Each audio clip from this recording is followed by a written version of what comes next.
इसीलिए आज हो गया चैनल आपसे तो भाई साहब से आज थोड़ी हुआ भाई साहब से संगठनात्मक बैठक है। आज पंडित दीनदयाल उपाध्याय मंडल टोंक की बैठक है ग्रामीण क्षेत्र की, और बैठक में हमारी विचारधारा को लेकर कार्यकर्ता जन जन तक जाए। और राष्ट्रवादी जो विचारधारा है, दीनदयाल उपाध्याय जी मंडल, और उन्हीं का ये सपना था अंतिम व्यक्ति का उदय हो। 2 सीटों से पार्टी 303 तक आई है, तो इन्हीं कार्यकर्ताओं की बलौत, इनकी मेहनत के कारण और इनके क्षेत्र में विश्वसनीयता के कारण है। तो टोंक के कार्यकर्ताओं की ये बैठक समिति अध्यक्ष से लेकर और शहरी केंद्र प्रमुख, जिसको यहाँ पर शक्ति केंद्र बोलते हैं, उनके भी, और मंडलों के पदाधिकारी, हमारे पूर्व विधायक महाजन साहब, मेहता साहब, और हमारे महामंत्री विष्णु जी और मंडल के अध्यक्ष, सबके माध्यम से बैठक का आयोजन हुआ है। तो अपनी विचारधारा को लेकर सभी राजनीतिक दल अपना अपना काम करते हैं। तो टोंक की जिम्मेवारी संगठनात्मक दृष्टि से देखने की मुझे मिली है। तो मंडलों की बैठक की कड़ी में आज इस मंडल की बैठक थी। इससे पहले दूसरे टोंक के मंडल हैं, उनकी बैठक हुई थी।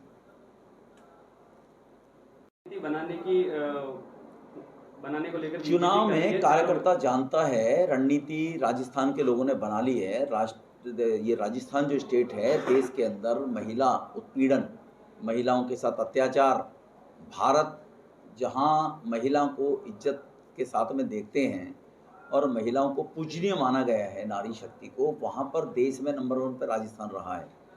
भ्रष्टाचार से त्रस्त पूरा देश रहा है कांग्रेस के लंबे शासन में। राजस्थान की पिछली सरकार ने गहलोत जी के नेतृत्व में सारे रिकॉर्ड तोड़ दिए हैं।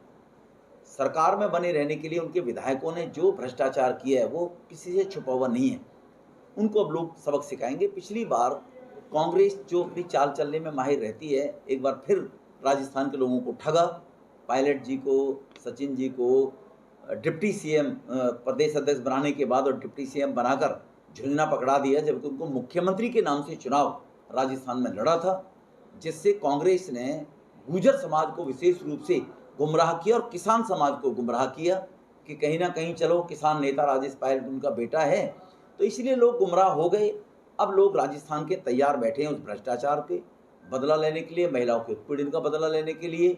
और जो पिछली बार कांग्रेस ने चीट किया राजस्थान के लोगों को पायलट जी के नाम से, और आज दोनों पिछले 4.5 साल तक थकते नहीं रहे थे, एक दूसरे के अपमानित शब्दों से दोनों का अलंकृत करते हुए गहलोत साहब ने कैसे कैसे शब्द यूज किए, तो वो भी राजस्थान ने देखा है, राजस्थान के परंपरा संस्कृति के खिलाफ। सचिन पायलट को किस प्रकार से घेरेंगे इस चुनाव में? नहीं, देखो, हमारी पद्धति किसी को घेरने की नहीं है। लोकतंत्र में सबका चुनाव लड़ने का है। मुद्दे क्या हमारी विचारधारा, इससे बड़ा मुद्दा क्या होगा? नहीं, लोकल मुद्दे पे आप क्या बात करके आप जनता के बीच जाएंगे? लोकल मुद्दे तो पूरी टोंक जानता है कि पायलट साहब पिछले 5 साल में कहाँ रहे। ये तो भोले लोग हैं राजस्थान के। कहीं और स्टेट होता तो पोस्टर भी लग जाते गुमशुदा की तलाश।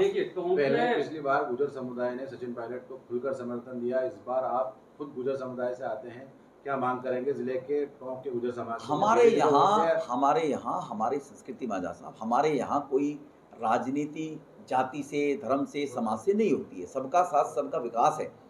वो सभी लोग ठगे गए हैं, और विशेष रूप से गुर्जर समाज ज्यादा ठगा गया था। उनको सब विभाग दिखाकर देश में कोई मुख्यमंत्री गुर्जर समाज का नहीं बना है। शायद पायलट को कांग्रेस ने कहा बनाएंगे।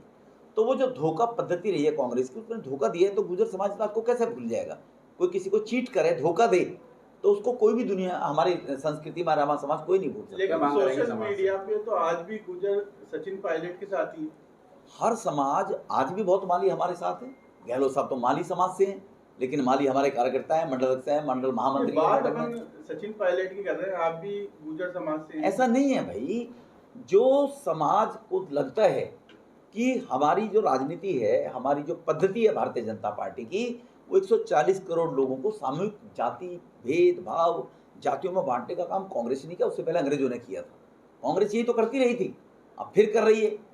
तो इसीलिए जो सब समझदार लोग हैं, सब समझदार है, सब समझते हैं कि कांग्रेस को कैसे सबक सिखाना है। अब मुद्दा सचिन जी नहीं है, अब मुद्दा कांग्रेस है। कांग्रेस को सबक सिखाना है, कांग्रेस ने धोखा दिया।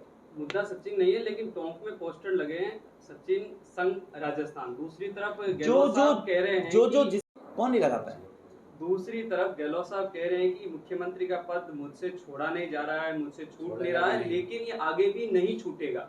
तो सीएम इन वेटिंग पायलट को क्या आगामी विधानसभा चुनाव में भी इसी तरह से धोखा मिलेगा? अब गहलोत साहब ही सीएम इन वेटिंग करने जा रही है राजस्थान के लोग। अब गहलोत साहब खुद ही सीएम इन वेटिंग हो रहे हैं। जिस गहलोत जी ने ये कहा है कि सभी सचिन समर्थक विधायकों को मैंने 10-10 करोड़ रुपए दिए हैं, जो मैंने सुना है मीडिया के, सोशल मीडिया के माध्यम से, और कौन कौन से शब्दों से अलंकृत नहीं किया गया है सचिन पायलट जी को गहलोत साहब ने। दूसरी तरफ वो घुटने भी टेक रहे हैं कि सचिन पायलट जिन टिकटों के लिए कहेगा मैं उनको सारी टिकटें दूंगा, ये बयान भी दे रहे हैं। तो ये कांग्रेस की पद्धति है, सुबह कुछ बोलते हैं, शाम को कुछ बोलते हैं। कांग्रेस कह रही है कि बीजेपी में 17 सीएम के उम्मीदवार हैं, जबरदस्त गुटबाजी है नीचे से लेकर ऊपर तक। बीजेपी में एक ही सीएम का उम्मीदवार है, वो कमल का फूल है। इसी कमल के फूल को लेकर 2 से 330 तक पहुंचे हैं हमारे नेता, और पूरी दुनिया में आज सबसे लोकप्रिय नेता और देश के नेता नरेंद्र मोदी हमारे नेता हैं। उनके नेतृत्व में चुनाव हो रहा है, और जो भी सक्षम होगा, हमारे यहाँ कार्यकर्ता सीएम बनता है, किसी खानदान परिवार से निकल कर आने वाला सीएम नहीं बनता है, कार्यकर्ता सीएम बनता है।